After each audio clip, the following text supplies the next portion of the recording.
I don't usually script my videos, as pretty much all of my content is just random bullshit I come up with and decide that they're good enough to upload. But this topic I want to discuss today is something I really need to talk about, especially to the people who enjoy the Diary of a Big Kid book series. So, you bet your ass I'm scripting this. Have you ever read the books as a child? Liked them, and maybe even had moments where you related to Greg Heffley in a way?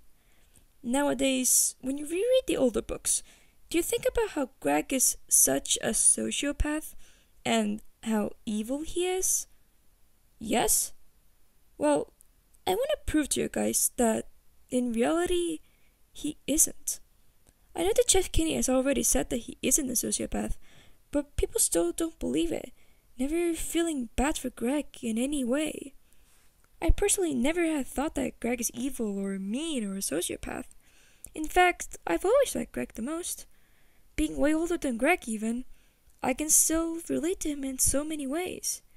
And, well, to tell you the truth, Greg is not evil. He is completely misunderstood by the fandom and everyone who has read the books. How will I even prove it? Let's take a peek at his early days first. Get the full context of Greg's past.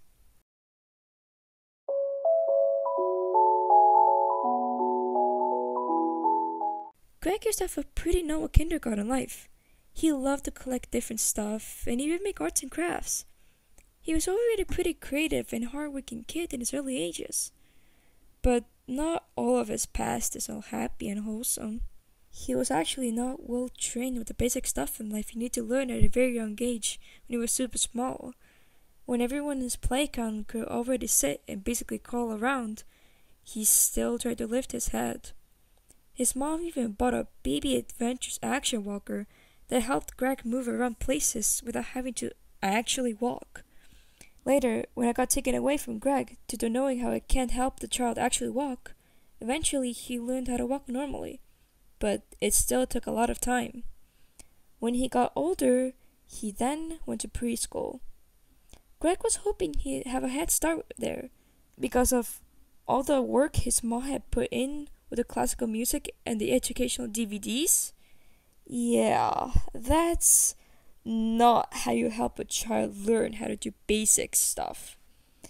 Anyway, when Greg got into preschool, he realized that actually everyone else there was already way ahead of them than he was, being able to do a lot of basic stuff like writing their own names and counting to 50.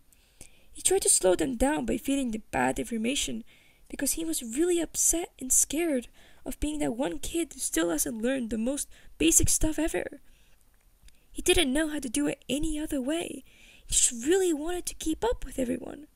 Of course, his preschool teacher told his mom that he wasn't learning any of the basic colors and shapes like the other kids were. But for some reason, his mom doubled down and told her that he's just not challenged enough.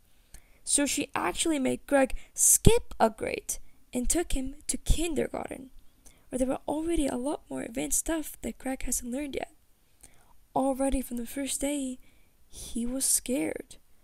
Even more scared, in fact, that he hid under a desk the entire day because of how scary it was to be in a place with older kids. That's already bad parenting for the mother. Of course, every mother wants their child to be the smartest and whatnot. But if a child is clearly in trouble with something, it is the parent's responsibility to help them and feed them the knowledge they need to get. Susan's way of parenting is just thinking the child will learn all the skills eventually and not really giving the child actually much help from her part. But that is not how a child grows up. Even skipping a grade just because the mother thinks he is smart? That's not all with bad parenting. Greta has stated that whenever she tries to let Greg out of his comfort zone, it has always just failed. In third grade, Greg had a poetry unit in school. Greg wanted to try it, and when he showed his mom the poem he had done, she was impressed. It was sent to the National Poetry Council to see if it would get in the Poetry Anthology, a book with the nation's best poems in it that are by promising poets. And His poem got into it. They were excited at first, but it backfired when he actually saw the book. It was a very thick book with hundreds, if not even thousands of poems in it, and some poems were even very poorly written, yet they still made it to the book. Greg immediately figured out it was just a scam for the people who got publishing it to buy multiple copies of it. The council also kept calling and mailing them, asking them to buy even more books, so his mom figured out eventually it was just a scam. But even with that knowledge, she still thought he had a special talent with poetry, that she even tried to get Greg into the talented and gifted program at school, but trying to convince the school to let him in. He had to take a test for it, but, well, he failed. With his answer, it seems he doesn't really like it when people shove it to him that they're really good at something, since he's probably jealous of the people who are better at something than him, kinda like how the situation was in preschool. Even after flunking the test, his mother still tried to get him in the program, eventually just giving up and putting him in a club called the Champs. It was a group where kids who couldn't pronounce their R's were, and Greg actually really liked to be there, mostly because he just enjoyed being in a space where he could finally have some former friends and people to relate to, people who just weren't the brightest kids. But eventually, Mom hired a private tutor for Greg to learn his R pronunciation because he was frustrated that he wasn't learning them in the club. Eventually, he was able to pronounce his R's with no problem. When he had learned his R's, he still didn't want to leave the Champs, just wanting to feel like he belongs to a community. So he faked still not knowing his R's. But one day he let his guard down and slipped up, saying a sentence no kid in the club could pronounce. And so he got left up to be an outcast, feeling devastated he was once again alone. He didn't try to just find a special talent related to creativeness. He also tried sports, more specifically, soccer. When he was in preschool, he really liked it since it was very chill and not strict at all, basically just kicking the ball at random times and eventually getting a score. He was sure he'd become a professional athlete, but when he got to kindergarten, everything changed, where they actually had to play in teams and play by the actual soccer rules. That confused Greg and made him uncomfortable and scared with how strict it suddenly had become. But for some reason, his mom tried to convince him that he was a secret weapon for the coach, and he was just saving him for the big moment. The mom really gaslit Greg, making him think that he's a professional player. But of course, it didn't work out. Eventually, the season led to an early end due to the tics kids got from playing soccer. Greg figured out from there that sports isn't his thing also. He felt bad for his dad also, who really wanted Greg to be interested in sports, but just wasn't. It seems already, from his preschool to kindergarten years, there's already clear signs of really bad parenting coming from the parents, especially his mother, who wouldn't take no for an answer when told that Greg can't be a part of the Smart Kids Club. Ironically, the mother never even teaching Greg any basic skills when he was practically a baby, only teaching him when necessary. But some skills, like talking and walking, you have to teach babies those already, since they're super important to learn at a very young age. Especially knowing how slow Greg was with learning this basic stuff, it was important for the mother to know that and teach him those when he was born already. Yet, she didn't, only when absolutely necessary. That's pretty much for his early days. So let's now go into his middle school life.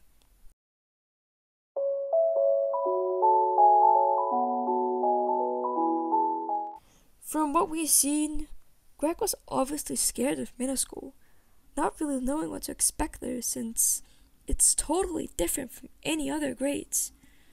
His mother tried to ask Greg's father, Rajek, for some advice on how to deal with middle school. Right off the bat, Rajek didn't give Greg good advice, basically telling him how he had to be extremely careful with everything there, and to just not talk with anyone there. His mother tried to convince Greg that everything would be fine and middle school would be great.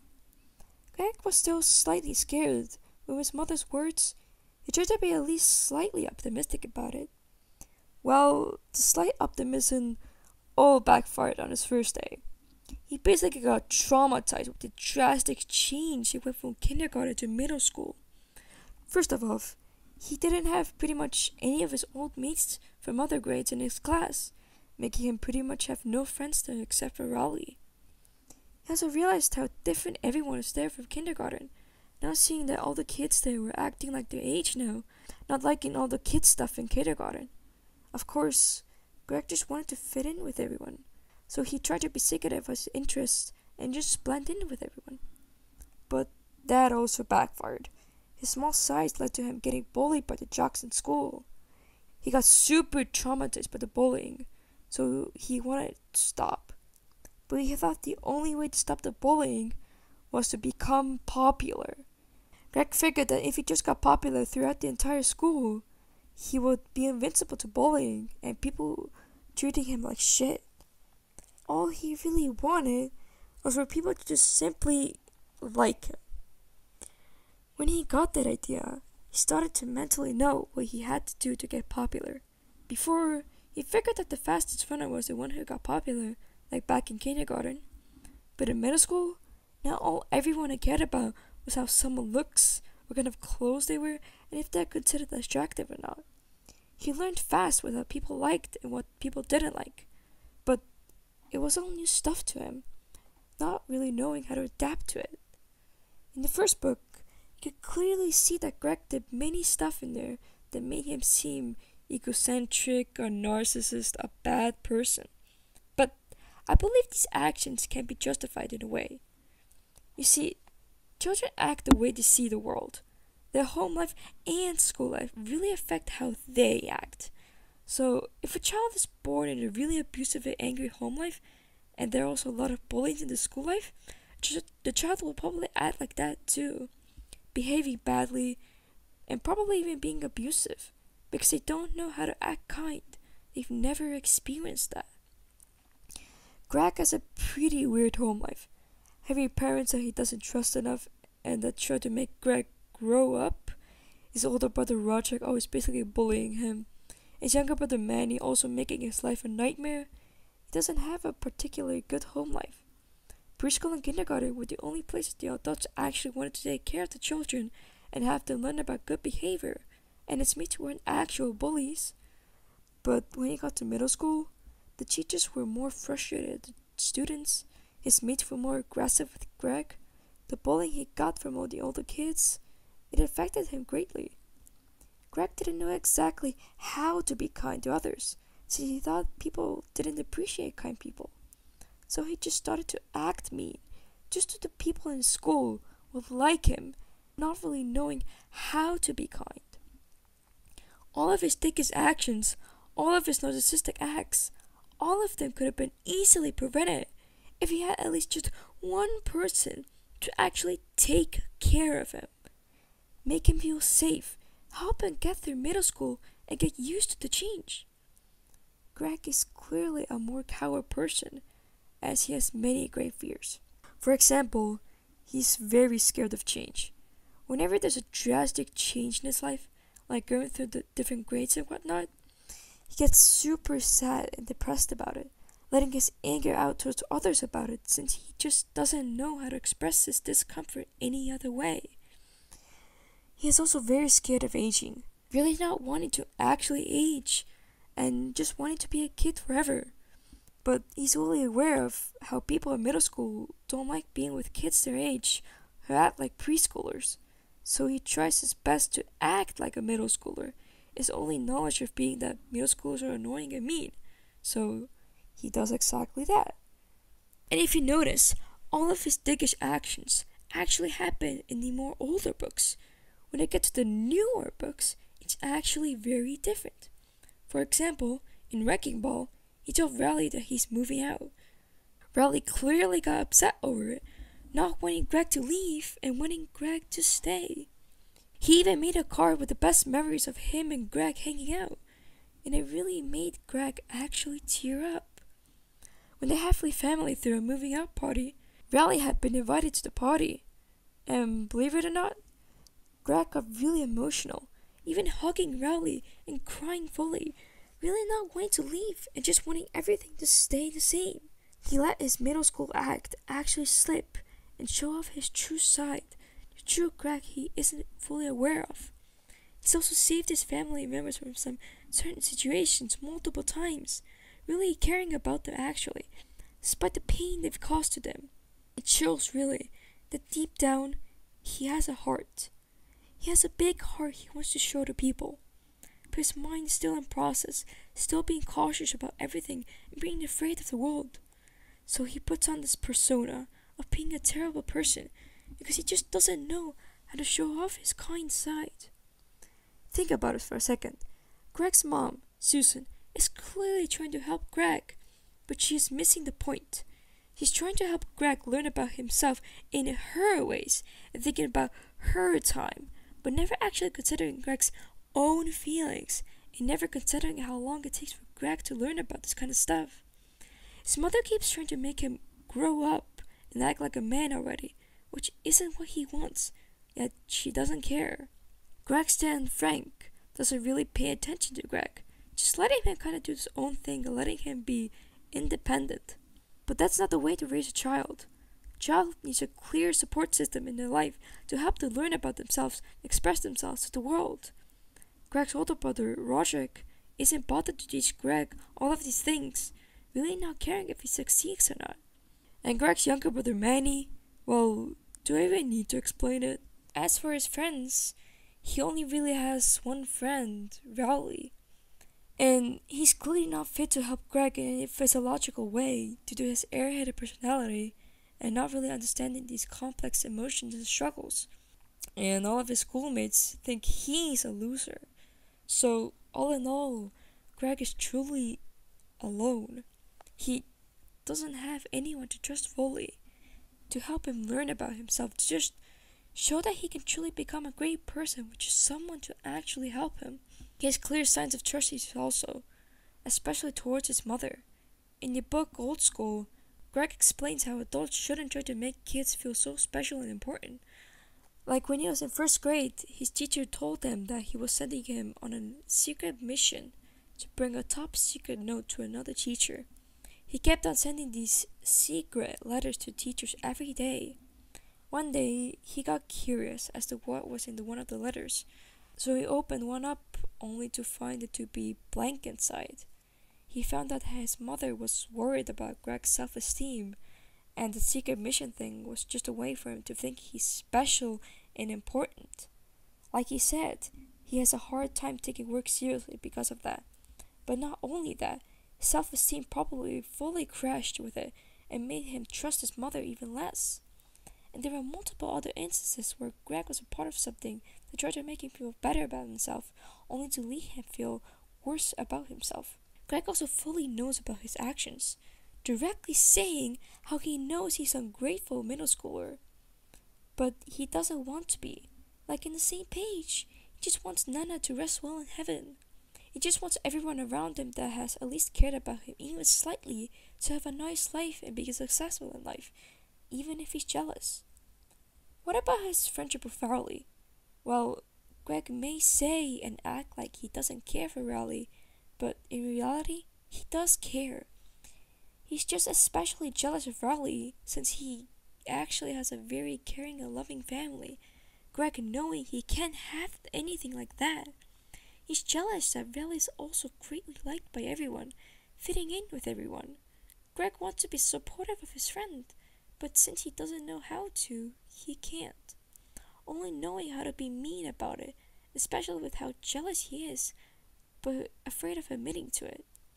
Greg can really tell that Rowley is a sweet and nice kid, actually being able to connect with people.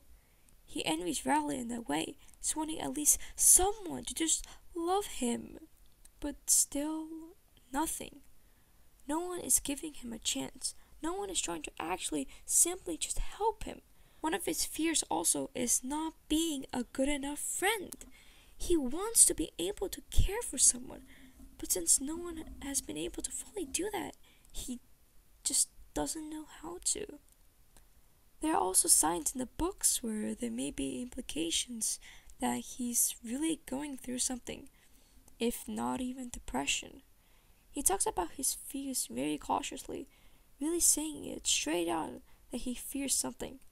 But when the topic of death comes up, he talks about it super casually, almost as if he doesn't mind it, almost as if he doesn't mind dying. A lot of it is super sugar-coated and written super simply for the reader, but it's actually creepier that the writing for these complicated stuff are so simplified and sugar-coated.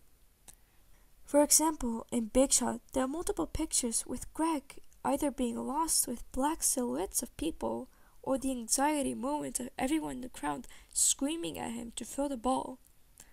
I think he actually has social anxiety, fearing of talking to people casually, only really talking to people in emergencies. In the more recent books, he is actually more matured, in a way.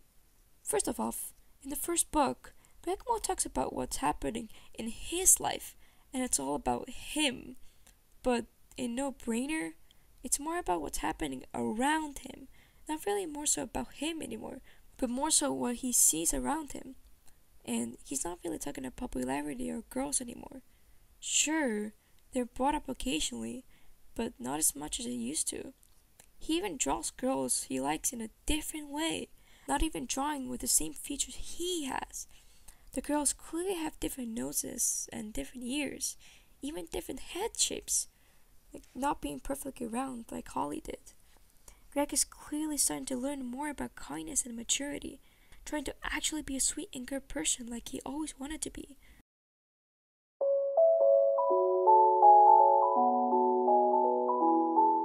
When you put all of this info into consideration, you will probably realize that, in reality, Greg never meant to be a mean person.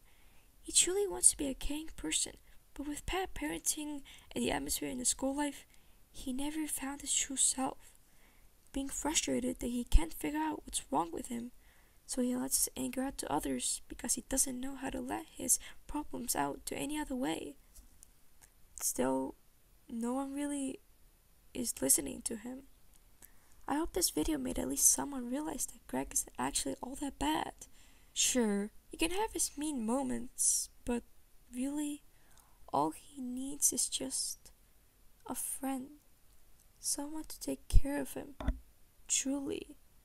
I'm really hoping that whenever the series ends, there will at least be a satisfying ending where all of his problems maybe get resolved, or revealing if my theories are true. All of the things I've talked about really make this story a lot more depressing now thinking about it. And it's sad, really, with how unfortunate Greg really is. Well, I hope you guys enjoyed the video. Feel free to comment any of your theories about his personality. I would love to hear more about what people think about his complex character. I'll see you guys soon.